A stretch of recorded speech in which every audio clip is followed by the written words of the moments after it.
Qu'est-ce qu'un périnatologue, le spécialiste en médecine materno-fétale? Dans le cas d'une grossesse à haut risque, votre gynécologue ou sage-femme vous dirigera vers un périnatologue, un spécialiste de la santé maternelle et fœtale qui vous aidera à avoir une grossesse heureuse et un bébé en bonne santé. Le périnatologue est le spécialiste en médecine materno-fétale. La périnatologie est une nouvelle branche émergente de la médecine dans laquelle les obstétriciens gynécologues, les pédiatres, les anesthésistes, les chirurgiens pédiatriques et les experts en imagerie convergent. Ce spécialiste est responsable de l'évaluation et du traitement des grossesses à haut risque, ainsi que des changements fœtaux en fonction de l'état de la mère. Le périnatologue étudie le fœtus à partir de la 28e semaine de gestation, quand il pèse 1 kg, jusqu'à la première semaine de vie, quand il devient un bébé.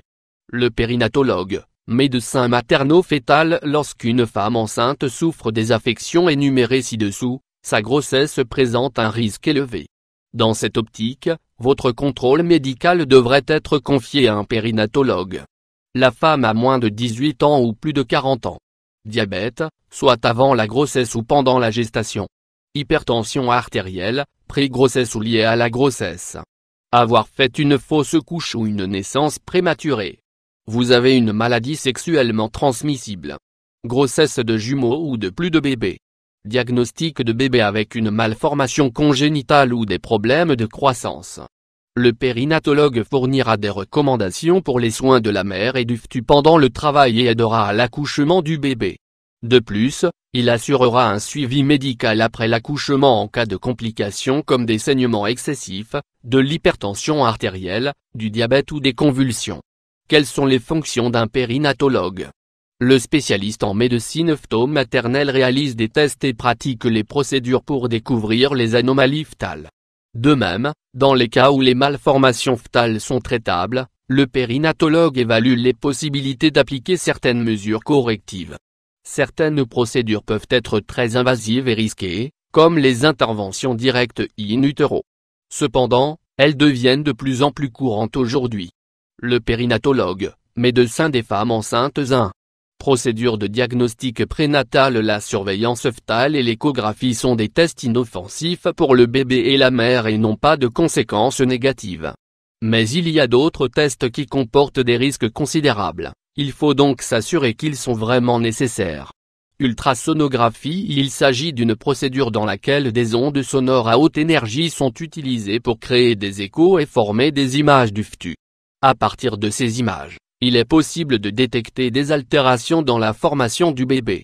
C'est ce qu'on appelle des ultrasons. Surveillance du fœtus. Elle permet d'obtenir des informations sur la fréquence cardiaque fœtale et l'état de l'utérus en plaçant des électrodes sur la paroi abdominale de la femme. Il y a également la surveillance intrapartum, qui mesure la fréquence cardiaque fœtale en association avec les contractions pendant le travail d'accouchement. Amniosynthèse. Il s'agit du prélèvement d'une petite quantité de liquide amniotique par ponction à l'aide d'une aiguille fine insérée à travers la paroi abdominale et l'utérus. Le but de cette procédure est d'étudier les troubles fœtaux possibles. La ponction est guidée par une échographie. Le liquide amniotique entourant le fœtus contient des cellules fœtales et des substances chimiques produites par le fœtus qui sont étudiées dans cette procédure de diagnostic prénatal. Ce test s'utilise pour détecter les anomalies chromosomiques et les malformations congénitales. Périnatologue en plein accouchement. La cordosynthèse est une technique invasive par laquelle du sang du cordon ombilical est prélevé sur le fœtus. Elle se fait par ponction et le but est de déterminer s'il y a une infection ou une maladie génétique. Ce test doit s'effectuer entre la 17e et la 18e semaine. Elle est habituellement pratiquée pour confirmer les résultats de l'amniosynthèse. Et également, lorsque le liquide amniotique obtenu est insuffisant ou que le résultat n'est pas clair. Photoscopie. Avec un photoscope, un instrument d'illumination à fibre optique, le fœtus, le placenta et le cordon ombilical peuvent être examinés directement. Cette procédure s'appelle une photoscopie. Le périnatologue insère le photoscope dans la paroi abdominale de la mère, guidé par échographie. La photoscopie permet de préciser les procédures à suivre en fonction du diagnostic posé. 2. Procédures thérapeutiques prénatales. Les procédures thérapeutiques prénatales sont de plus en plus fréquentes. En général, elles sont très invasives. car elles permettent de corriger certaines anomalies chez le bébé, avant la naissance. Le but de ces procédures est d'inverser les dommages qui se sont produits pendant la grossesse. Le périnatologue, en tenant compte de l'échographie et de la phtoscopie, peut corriger des anomalies simples du tube neural, ou traiter temporairement des problèmes tels que l'hydronéphrose et l'hydrocéphalie.